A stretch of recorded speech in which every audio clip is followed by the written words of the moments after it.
Hey everyone, it's Snack from Crow's Nest, and Deck Devastators 8 just finished earlier today. Sorry, just had to turn off my fan. Yeah, so I'm here with the top 16 deck lists from the tournament, and yeah, I guess we can just get right into it. We have some really spicy stuff. If you enjoyed the tournament this weekend, maybe you can give this video a like too. Anyways, starting off in top 16. So these are players that did not make it into top 8, but with 215 entrants, they still did have good enough tiebreakers and record to make it into top 16, which is impressive enough on its own. There were 10 players that were X2 and did not make top 16. So this is Vuli's deck. I don't know. This is not their full name. It's like Vuli with like 10 E's on Discord, but I know this has been called Dream Frogs before, I think, with the Death Frog and the Fishborg, but the Caius are still in the deck. And yeah, anyways, Fishborg Frogs, Dream Frogs, whatever you want to call it, it was successful. Something interesting is that you do have the owies in this version. I don't know if that's always been the case. That was something we saw from Marcus Hayden at RBET Indianapolis in Hero Frog, and now maybe seeing it in some Dream Frog builds too. Next in top 16, we have Tim Pontes, back-to-back top 16s in the last 2 weekends for Tim Pontes with the same deck. This time with Offering Frogs, again owie in this frog deck, very cool. And something I commented on during the stream that I really like is Thestalos, because I love being able to go, if your opponent doesn't commit, you can't necessarily keep plussing all the time if you have like Rises and Caiuses, but you can just keep summoning Thestalos into an empty board and rip cards out of their hand. I think that's very cool. We saw some awesome OTKs with this deck on stream where you Offering Summon Sphere, get junk, bring something out, maybe bring out swap, bounce junk, summon junk again, some crazy things with Breaker. You can summon Caius in your opponent's battle phase. It's like a battle trick with Offering. This is an extremely cool deck.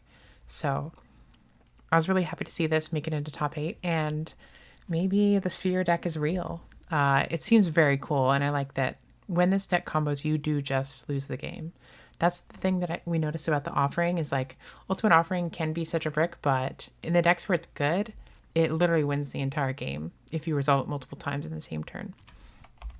Next in top 16, we have Sofacord with Amaryllis. This deck it feels like it's been a while since this deck is topped, but something interesting about this version is it sort of seems to be kind of going for taking some inspiration from some of the Gigaplant lists with, we are playing Gigaplant, first of all. Also Damage Condenser, and you may have noticed this glaring thing in the middle of the deck, triple Lightning Vortex. That's pretty crazy. So a very cool Amaryllis list. We are on the 2 Tomato as well, so a little bit more of a mid-game. No Raikos though, only the Lilas, which is interesting. And we have some Gladiator Beasts on the side, so we can use that mark to tag into a Glad and even make Gazeris if we need to. Next in top 16, we have Sky Noon with Blackwing. Pretty standard Blackwing. I guess the main thing here is we have a DDD in the main and triple Yada. I think those are the main... no. That's it. Those are the main things about this Blackwing list. Other than that, pretty normal. One Oppression in the main might be a little bit weird. Dark Illusion in the side is cool, as well as the Gores in the side. Next in top 16, we have Shawn Killian. This is a Vayu list. Fairly standard Vayu, from what I can tell. No Sork, no Charge. And yeah, that's as much as I can tell at first glance from this. I did look at these earlier when putting them together, but nothing sticks out to me other than that. No Sork, no Charge, and Solemn is actually in the main, which is not always the case. Next in top 16, we have Ranop, another Vayu player, but this one has Elfin in the main and 3 Greffer, so kind of a more aggressive list. Only 1 Hamster, only 2 Raikou. And I think there was something interesting about the trap lineup. Maybe. can't see it here, but no charge, which makes sense because you aren't playing that many lights, and obviously no Sork with only 2 lights in the main. 2 needle sealing in the side is interesting, as well as Starlight Road, and 2 Compulse, worrying about probably about the mirror match as well as any synchro combo kind of decks. But yeah, very aggressive Blackwing list that earned Ranop a top 16. Next we have Legacy Hobby with Gladiator Beast, and I know that Keegan did a video on this deck. It is very interesting. It's kind of a turbo Gladiator Beast because, as you can see, we have triple Respite, triple Upstart, triple Reckless Greed. Only 2 Chariot, which is kind of interesting. But this deck is really trying to just combo off and set a bunch of back row that might not even be real. As you can see, there's not a single D prison in this entire 55. There are 2 bottomless, but even those are in the side.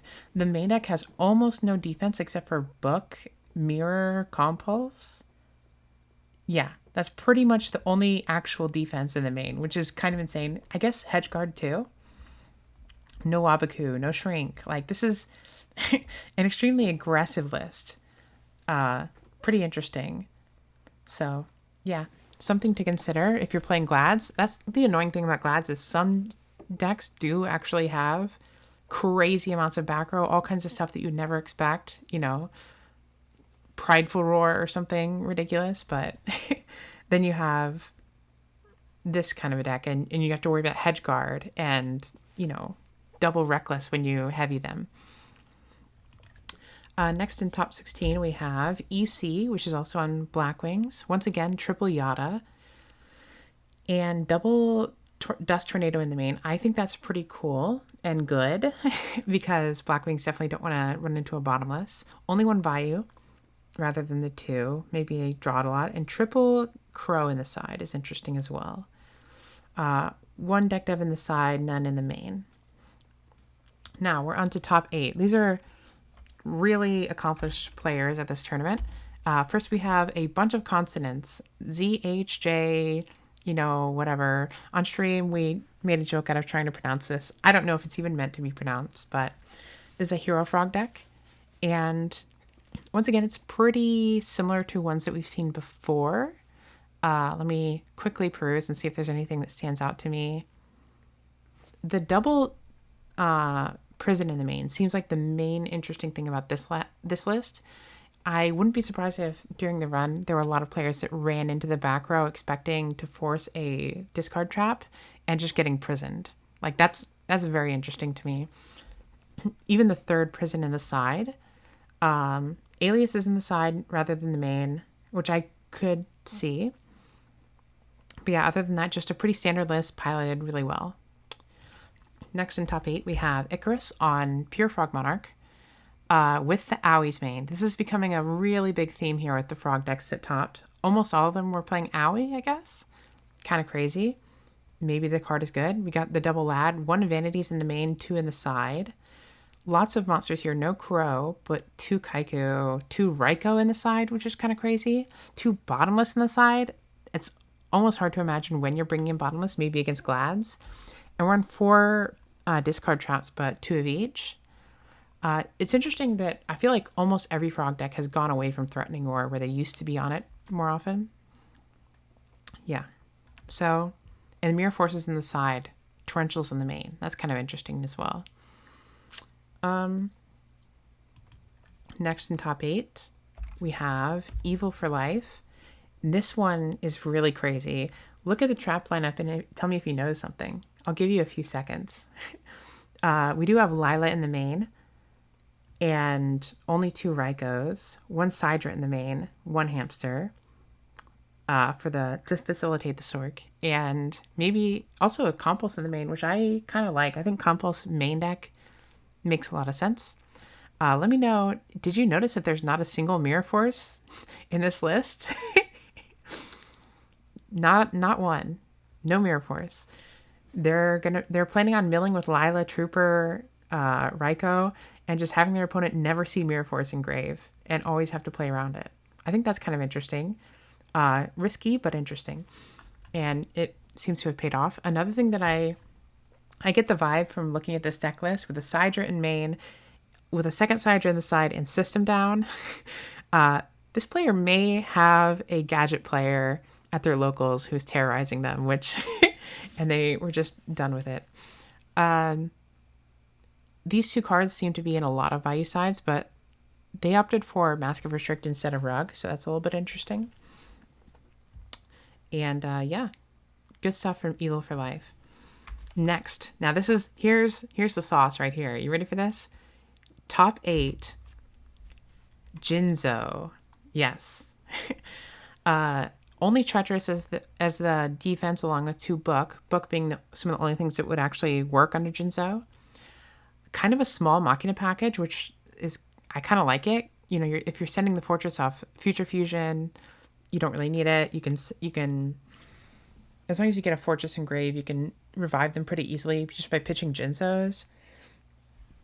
The Doomcal is really interesting. We talked about this on stream, where Doomcal can also guarantee your lethal through Gores. So put a bunch of Jinzos on field, on an empty field, and then summon Doomcal next to it. Now you have lethal through Gores, which is pretty cool. They are in the Overload Fusion, which I think you have to be. Triple Avarice actually came up several times that we were watching on stream. So pretty cool stuff. The side deck is kind of crazy. Triple Starlight Road. I don't know if that's for a specific matchup or what. Maybe for Lightsworn, because we also have the 2 Lightning Prising Mirror. It could be that they're thinking, well, Lightsworns don't play traps, so the Jinzos don't do much there, and they just drop JD on me and blow up my field and I lose. So we're going to go heavy against Lightsworn, perhaps.